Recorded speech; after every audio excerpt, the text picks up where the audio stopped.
বিসমিল্লাহির রহমানির রহিম। প্রিয় শিক্ষার্থী বন্ধুরা, এই মুহূর্তে যারা আমাদের অনলাইনে ক্লাসের সাথে যুক্ত আছে আশা করি প্রত্যেকেই ভালো আছো, এবং যারা অনলাইনে ক্লাসের সাথে যুক্ত তারা প্রত্যেকেই নিয়মিত পড়াশোনা করে আমরা যখন জানি বা শুনতে পাই, শুনে আমাদের অনেক ভালো লাগে।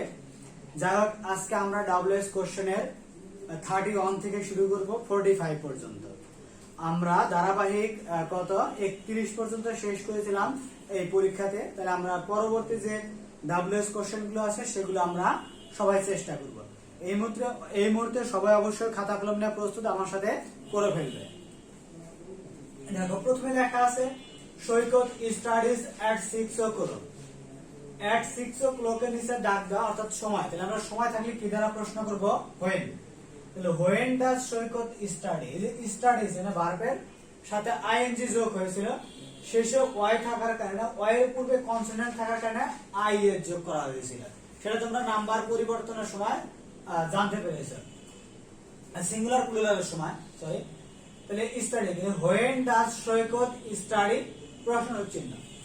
এরপর সৈকত ইটস ডিনার এট 9 PM বা 9 o'clock, যেটাই লেখা থাকুক, ডিনারের নিচে দাগ দেওয়া। সে 9টার সময় কি করে? সে 9টার সময় কি করে? ডিনার করে। তাহলে কি, যখন কি দ্বারা প্রশ্ন করছে তখন আমরা হোয়াট ব্যবহার করব। তাহলে হোয়াট, এই যে ইটস থাকার কারণে ডাজ লিখেছি, তাহলে হোয়াট ডাজ সৈকত লিখেছি। এরপর আমাদের কি ইট, এরপর বাকি অংশ এট 9 o'clock, প্রশ্ন চিহ্ন। সৈকত মাদার ওয়াশেস ডিশেস এট 10 PM। সৈকতের মা থালা বাসন পরিষ্কার করে বা ধৌত করে 10টার সময়।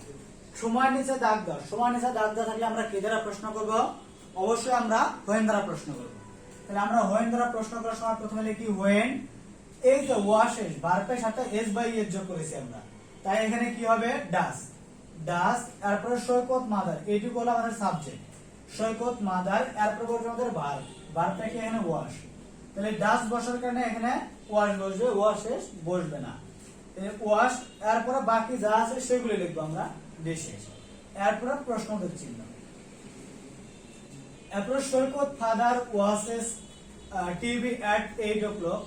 প্রথমে দাগ দাও, প্রথমে যখন দাগ দাও তখন আমরা দুটো জিনিস প্রথমে চিন্তা করি, একটা হলো হোয়াট, একটা হলো হু। যদি ব্যক্তিবাচক হয় তাহলে আমরা হু দ্বারা প্রশ্ন করি। যেহেতু সৈকতের বাবা, তাহলে এটা ব্যক্তিবাচক, তাহলে আমরা কি দ্বারা প্রশ্ন করব? অবশ্যই হু। তাহলে হু, আর বাকি কোনো কিছুর পরিবর্তন নেই। হু ওয়াশেস টিভি এট 8 o'clock, প্রশ্নবোধক চিহ্ন। চলে গেল। এরপরে Saikat father helps his wife. সৈকতের বাবা তার স্ত্রীকে সাহায্য করে কাজকর্মে। দেখো, হিজ ওয়াইফ, তার নিচে ডাক দাও। এইটুকু বাদে যদি আমি প্রশ্ন করি, সৈকতের বাবা কাকে সাহায্য করে? কাকে? যখন আমরা কাকে দ্বারা প্রশ্ন করি তখন ডাব্লিউএস কোশ্চেন তো দেখবা 4টা লেখা আছে, তখন লেখা ছিল হোম। তাহলে আমরা কি লিখবো এখানে? হোম। এরপরে যে হেল্পস, তাই ডাস সৈকত ফাদার, এই হেল্প হয়ে গেল, এই প্রশ্নের চিহ্ন। তমাল গ্র্যান্ড মাদার ইজ ফাইন। তমালের গ্র্যান্ড দাদি মা ভালো আছে। তাহলে প্রশ্ন যখন তোমার সাথে দেখাবে তখন তোমার বন্ধু কি জিজ্ঞেস করবে? তোর দাদি কেমন আছে? তাহলে এখানে কেমন আছে, কেমন থাকলে আমরা কি দ্বারা প্রশ্ন করব? হাউ।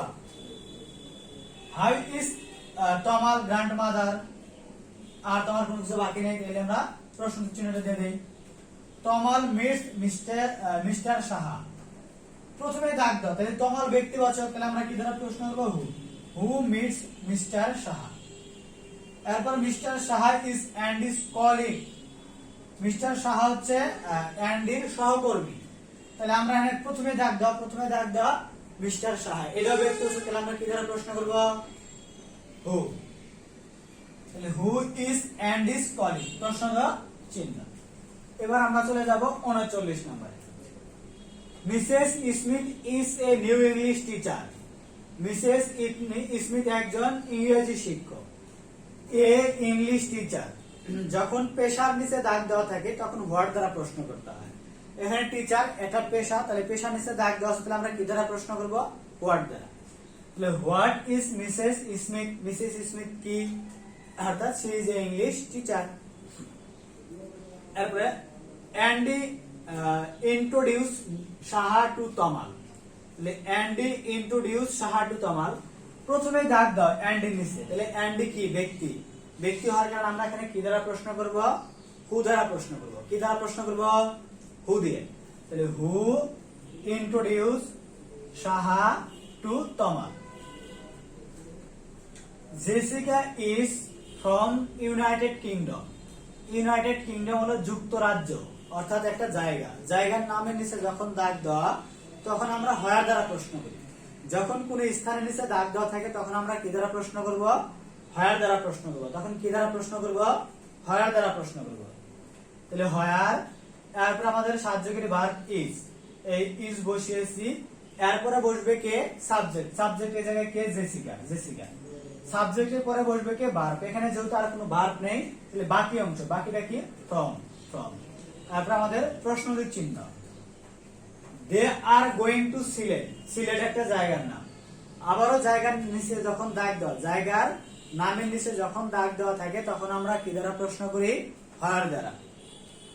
তাহলে হোয়ার, এরপর সাহায্যকারী ভার্ব আর, এরপর সাবজেক্ট দে, এরপর দে, তারপরে গোয়িং, এরপর সাবজেক্ট হলো গোয়িং, ভার্ব হলো গোয়িং, গোয়িং। এরপরে টু, তোমরা সেটা দেখবে টুটা লেখা নেই। টু লিখলেও হবে, না লিখলেও সমস্যা নেই। যদি তোমরা চিন্তা করো যে দাগ দেওয়া বাদে যা আছে সব লিখবো, তাহলে লিখতে পারো। তাহলে কি? Where are they going to. এরপর আমাদের কি হবে? প্রশ্নবোধক চিহ্ন। He is from Dhaka. He, she এগুলো তো আমরা জানি ব্যক্তিবাচক অর্থাৎ প্রাণীবাচক। তাহলে এগুলো নিচে যখন দাগ দেওয়া তখন আমরা কি দ্বারা প্রশ্ন করব? অবশ্যই আমরা তখন হু দ্বারা প্রশ্ন। হু ইজ ফ্রম ঢাকা, প্রশ্নবোধক চিহ্ন। তারপরে Jessica is going to Chattogram. এখানে চিটাগং, বর্তমান নতুন বানানে কিন্তু আসছে চট্টগ্রাম। সিডে চিটাগং লেখা, তাই আমি চিটাগং লিখেছি। চিটাগং এটা একটা আমরা জানি জায়গার নাম। তাহলে জায়গার নিচে দাগ দেওয়া, তাহলে আমরা কি করব? হোয়ার দ্বারা প্রশ্ন করব। হোয়ার, এরপরে সাহায্যকারী ভার্ব ইজ, ইজ লিখেছি। এরপর আমাদের কাজ হলো ভার্ব, সাবজেক্ট। সাবজেক্ট হচ্ছে জেসিকা।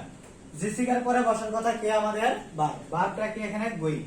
গোয়িং এর পরে বসবে কি? টু, এই টু। এরপর আমরা কি দিয়েছি? প্রশ্নবোধক চিহ্ন। The train is leaving in 10 minutes. দেখো ট্রেন, প্রথমে দাগ দাও। ট্রেন আমরা জানি বস্তুবাচক, তাই বস্তুবাচক হওয়ার কারণে আমরা কি দ্বারা প্রশ্ন করেছি? হোয়াট। কি দ্বারা প্রশ্ন করেছি? হোয়াট। প্রথমে দাগ দেওয়া থাকলে ব্যক্তি আর বস্তু এই দুটো যদি আমরা নির্ণয় করতে পারি তাহলে আমরা হোয়াট অথবা হু দ্বারা প্রশ্ন করলেই আমাদের হয়ে যাবে। তাহলে কি লিখবো আমরা এখানে? হোয়াট, এরপরে যা আছে সব লিখবো। What is living in 10 minutes. তোমরা এই প্রশ্নগুলো অনেক সহজ মনে করার কারণে অনেকে খুশিতে হোয়াট বা হু লেখার পরে লিখতে থাকো, পড়ার যা প্রশ্নবোধক চিহ্নটা দেওয়া না। এটা খেয়াল রাখতে হবে। প্রশ্নবোধক চিহ্নটা আমাকে অবশ্যই দিতে হবে। যদি প্রশ্নবোধক চিহ্নটাই না দেই তাহলে আমার করে কোনো লাভ হবে না। তাহলে প্রিয় শিক্ষার্থীরা, আমরা যে আজকে 45 পর্যন্ত WS কোশ্চেন করেছি, তোমরা অত্যন্ত মনোযোগ সহকারে এই বুঝে বুঝে বাসায় SW করবে এবং SW গুলা আমাদের দেখানোর চেষ্টা করবে। সবাই ভালো থাকবে। আল্লাহ হাফেজ।